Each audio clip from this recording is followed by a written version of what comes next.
CM doctor Mohan Yadav की अध्यक्षता में हुई कैबिनेट बैठक में मंत्री कैलाश विजयवर्गीय ने बताया कि महाराष्ट्र के साथ धार्मिक सांस्कृतिक साझेदारी बढ़ेगी। ज्योतिर्लिंग सर्किट, महापुरुषों पर नृत्य नाटिका और फिल्में बनेगी। महेश्वर साड़ी उद्योग को मिलकर विकसित किया जाएगा। 14 व 16 मई को निवेश कार्यक्रम और 20 मई को विजन डॉक्यूमेंट 2047 पर चर्चा होगी। साथ ही कई अन्य महत्वपूर्ण फैसले भी किए गए। आज कैबिनेट में डॉक्टर मोहन यादव जी की अध्यक्षता में जो कैबिनेट संपन्न हुई, तो सबसे पहले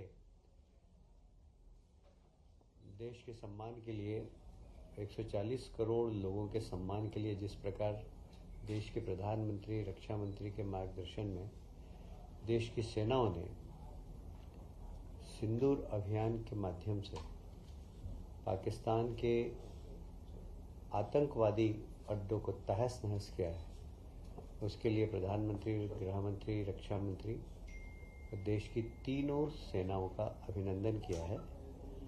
और कल प्रधानमंत्री जी के उद्बोधन के बाद एक बात बहुत स्पष्ट हो गई है कि यह स्थगित है। अगर पाकिस्तान फिर से हरकत करेगा तो हमारी सेना तैयार है, और इसलिए सभी ने माननीय प्रधानमंत्री जी का अभिनंदन किया है। प्रदेश में गेहूं उपार्जन का काम 5 मई को सभी 3,475 केंद्रों पर समाप्त हो गया है, और लगभग इस अवधि में 9 लाख किसानों ने फसल विक्रय का कुल पंजीकरण करने के बाद 77.74 लाख मैट्रिक टन गेहूं का उपार्जन किया गया। इसका भंडारण हो चुका है, और बाकी भी जहां जहां निर्देश दिए गए कहीं बाहर गेहूं हो तो उसका भंडारण करके वर्षा से कैसे हम गेहूं को बचा सके इसकी चिंता करें। इस पूरे उपार्जन के अंदर जो राशि खर्च हुई है वो 18,842 करोड़ का भुगतान किया गया है। बचा हुआ कुल 18 करोड़ का भुगतान है, वो भी हम जल्दी कर देंगे। अभी आपको मालूम ही होगा, महाराष्ट्र के मुख्यमंत्री जी आए थे, और मुख्यमंत्री जी ने ताप्ती बेसिन मेगा रिचार्ज परियोजना का तो उद्घाटन किया है, पर दोनों प्रदेशों की सांस्कृतिक विरासत को, जो प्रधानमंत्री जी हमेशा कहते हैं कि विकास के साथ विरासत को भी हमें संभालना है, तो दोनों माननीय मुख्यमंत्री जी ने बैठकर महाराष्ट्र और मध्य प्रदेश के जो ज्योतिर्लिंग है, महेश्वर, ओंकारेश्वर, गणेश्वर, भीमा शंकर, इन सब का एक सर्किट बना है,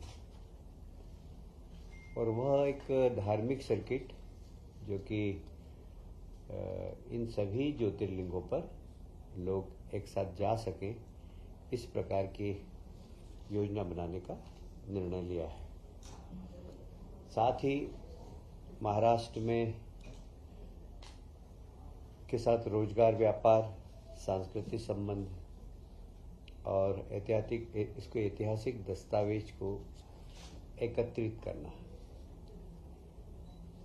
महाराष्ट्र में भी कृष्ण पाठशाला, मध्य प्रदेश में हम लोग भगवान कृष्ण ने जहाँ जहाँ अपनी लीला की है उस सभी स्थानों को हम डेवलप कर रहे हैं। जैसे महाराष्ट्र में भी वे सब स्थान जहाँ पर कि भगवान कृष्ण ने अपनी लीला के माध्यम से उस समय में असुरों के खिलाफ एक अच्छी अपनी संघर्ष की प्रवृत्ति समाज के अंदर जागृत की थी, उन सब स्थानों को एक बार फिर से महाराष्ट्र भी डेवलप करेगा। जैसे भगवान दत्तात्रेय, नाथ परंपरा, भ्रतहरि, उनका संबंध मालवा निमाड़ से भी है, ऐसे नाथ परंपरा का महाराष्ट्र, हिमाचल प्रदेश, मध्य प्रदेश, इनसे बड़ा संबंध रहा है। तो इन सब को डेवलप करना, लोक माता अहिल्याबाई का जन्म महाराष्ट्र का ही है, उनके स्थान को भी डेवलप करना। और मुझे कहते हुए बहुत प्रसन्नता है कि जिस प्रकार हमने इंदौर में मां साहब के 300 वर्ष पूरे होने पर कैबिनेट करने का निर्णय लिया है, उसी प्रकार महाराष्ट्र की सरकार भी पुणे के पास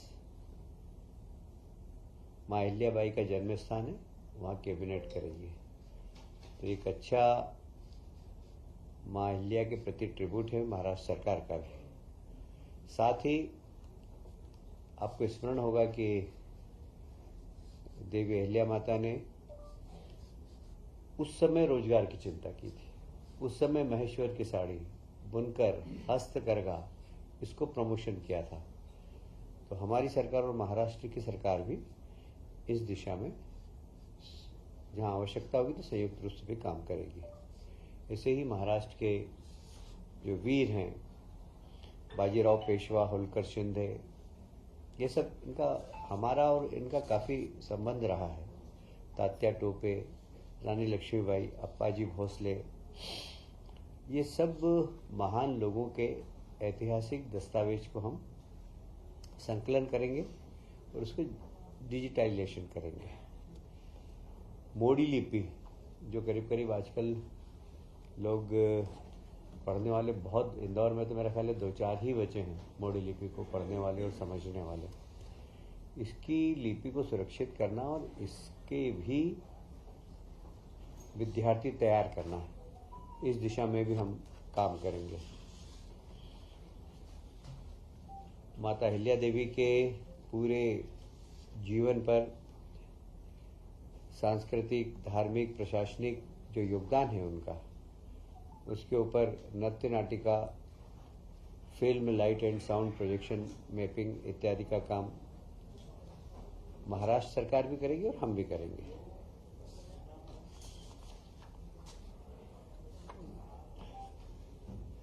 सोलह मई को इंदौर में रीजनल ग्रोथ कॉन्क्लेव तथा मैनमेड टेक्निकल टेक्सटाइल एक्सपो का आयोजन है। आप सभी जानते हैं हमारे प्रदेश के मुख्यमंत्री माननीय यशस्वी प्रधानमंत्री जी के निर्देश पर कैसे हम रोजगार के नए अवसर सृजन कर सकें, इस दिशा में सरकार पहले दिन से ही कार्यरत है। मैं उसको दोहराऊंगा नहीं कि मध्य प्रदेश में जितने भी इन्वेस्टर मीट हुई है, GIS हुई है, उसके बाद से भी लगातार यह काम चालू है। अभी उसके बाद भोपाल की GIS के बाद इंदौर में भी IT कॉन्क्लेव हुई थी और उसमें भी निवेश करने के लिए हमने लोगों को प्रोत्साहित किया है। अब 16 मई को इंदौर में एक regional growth conclave Marriott hotel में होगी, जिसमें मैनमेड टेक्सटाइल के क्षेत्र में काम करने वाले, क्योंकि टेक्सटाइल एक ऐसा क्षेत्र है जहाँ रोजगार की सर्वाधिक संभावना रहती है और वो भी ऐसे लोगों को रोजगार मिलता है जो अशिक्षित हैं, 12th पास हैं, 10th पास हैं। उनको थोड़ा सा उनका स्किल डेवलपमेंट करके इस क्षेत्र में रोजगार के बहुत अवसर मिलते हैं। इसका नाम क्या रीजनल? जी, इसका नाम क्या रीजनल ग्रोथ कॉन्क्लेव? ओके। 14 मई को बेंगलोर में एक रोड शो है। वहीं पर भारत अर्थ मूवर्स लिमिटेड परियोजना, ये भारत सरकार का एक संस्थान है, इसको भूमि आवंटन का भी काम किया जाएगा। इस योजना के माध्यम से यह भारत अर्थ मूवर्स लगभग 1800 करोड़ का निवेश करेगा। यहाँ यह स्थान होगा इसका गोहरगंज रायसेन BEML द्वारा। यह हाई स्पीड रेल के, मेट्रो ट्रेन के कोचेस बनेंगे और ये मुझे याद आ रहा है, ये काफ़ी दिनों से पेंडिंग था।